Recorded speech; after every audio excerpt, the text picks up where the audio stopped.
అందరికీ స్వాగతం అండి. మనం ప్రతి ఆదివారం చెప్పుకుంటున్న కథలో భాగంగా ఈరోజు ఈ కథ. ఒకసారి మా సుబ్బారావు మావయ్య దగ్గర నుంచి ఫోన్ వచ్చింది. సుబ్బారావు మావయ్య స్వయానా మా అమ్మకి తమ్ముడే.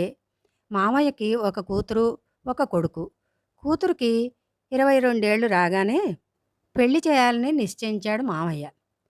అనుకున్నదే తడువుగా సంబంధాలు చూడడం మొదలుపెట్టాడు. ఈ మధ్యే ఒక సంబంధం వచ్చింది. అబ్బాయి ట్రాన్స్‌పోర్ట్ కంపెనీలో అసిస్టెంట్ మేనేజర్ అట. అబ్బాయి ఒడ్డు, పొడవు బాగా ఉన్నాడు. మంచి ఉద్యోగం, ఆస్తిపాస్తులు కూడా బాగానే ఉన్నాయి అని అనుకుంటున్నారు. సరే ఒకసారి అమ్మాయి, అబ్బాయి చూసుకుని నచ్చితే మిగతా మాటలు మాట్లాడుకోవచ్చు అనుకున్నారు.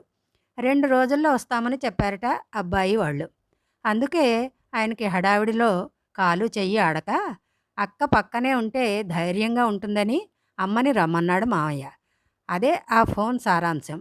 మా వారు క్యాంపులో ఉండడంతో నేను అమ్మ వాళ్ళ ఇంట్లోనే ఉన్నాను మా చిన్నుతో. మావయ్య మా అమ్మకన్నా 2 ఏళ్ళు చిన్నవాడు.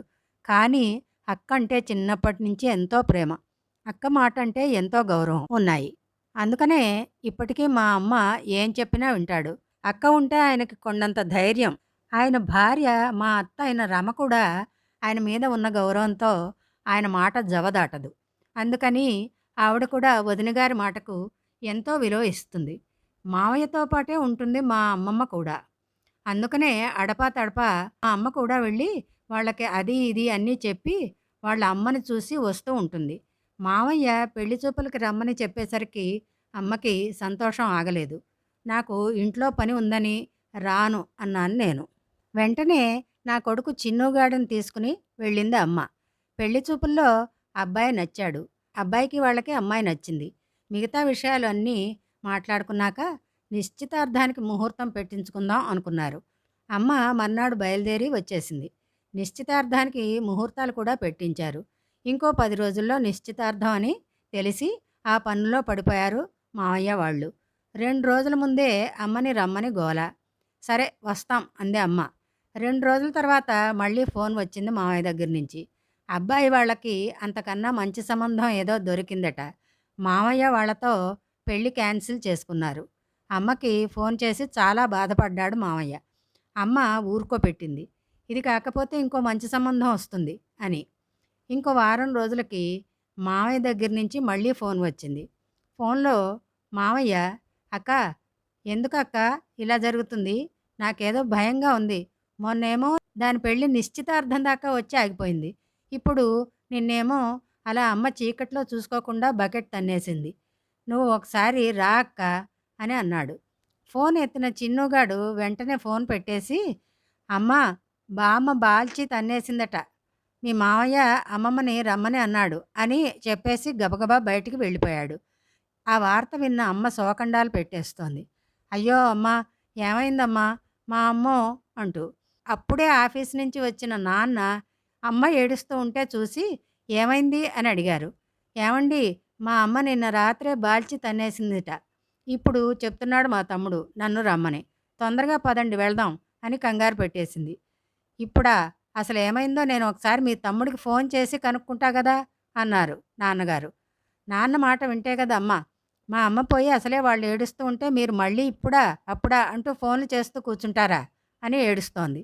బయటికి వెళ్ళిన చిన్నుగాడు ఫ్రెండ్స్ అందరితో చెప్తున్నాడు, మా బామ్మ బకెట్ తన్నేసింది, నేను రేపు స్కూల్కి రావటం లేదు అని. అమ్మ ఒకటే గోల, ఏడుపులు రాగాలు తీస్తోంది ఇక్కడ. మా అమ్మ ఏడుపు గోల చూడలేక వెంటనే మా అందరినీ బయలుదేరదీశారు మా నాన్న. ఎలాగోలా ఏదో బస్సు పట్టుకుని మావయ్య ఊరికి వెళ్ళాం. తెల్లారేసరికి వాళ్ళ ఇంటికి వెళ్ళాం. లోపలికి వెళ్ళి చూస్తేమి కదా, మా అమ్మమ్మ దర్జాగా సోఫాలో కూర్చుని టీవీ చూస్తూ ఉంది. కాలికి కట్టు కట్టి ఉంది. మా అమ్మ అమ్మ అంటూ ఏడుస్తూ లోపలికి పరుగున వెళ్ళి వాళ్ళ అమ్మని చూసి, నువ్వు ఇంకా బాగానే ఉన్నావు కదా, మరి తమ్ముడేమిటి నువ్వు బాల్చి తన్నేశావని చెప్పాడు, ఎందుకురా అలా చెప్పావు అని మామయ్య వంక గుర్రుగా చూసి అడిగింది అమ్మ. మామయ్య, నేనేం చేశానక్క, అమ్మ రాత్రి చీకట్లో బకెట్ తన్నేసింది అని చెప్పాను, అంతే కదా అన్నాడు. అప్పుడు తెలిసింది చిన్నుగాడు ఏదో తెలిసి తెలియక అమ్మమ్మ బకెట్ తన్నేసింది అని చెప్పాడని. ఒరేయ్, ఎంత కంగారు పెట్టేశావురా నన్ను అంది అమ్మ. నువ్వు మాత్రం వాడికి ఏమైనా తీసిపోయావా? అంతకన్నా ఎక్కువ కంగారు పెట్టించావు నన్ను అందరినీను అన్నారు నాన్న. ఓరి బడవా అలా చెప్పావా? నేను అప్పుడే పోతాననుకున్నావా? నీ పెళ్లి కూడా చూస్తాను. నేనే దగ్గరుండి మరీ చేస్తాను నీ పెళ్ళి అన్నది మా అమ్మమ్మ. వాడికి ఇదేమీ తెలియక మొహం ముడుచుకున్నాడు చిన్నుగాడు. అంతే, అందరూ నవ్వేశారు. బావుంది. ఏదో చిన్న సరదా కథ.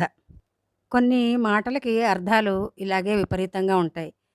బకెట్ కొట్టుకుందిగా ఉన్న ఆవిడ కాలికి, బాల్చి తన్నేసింది అని చెప్పారాయన.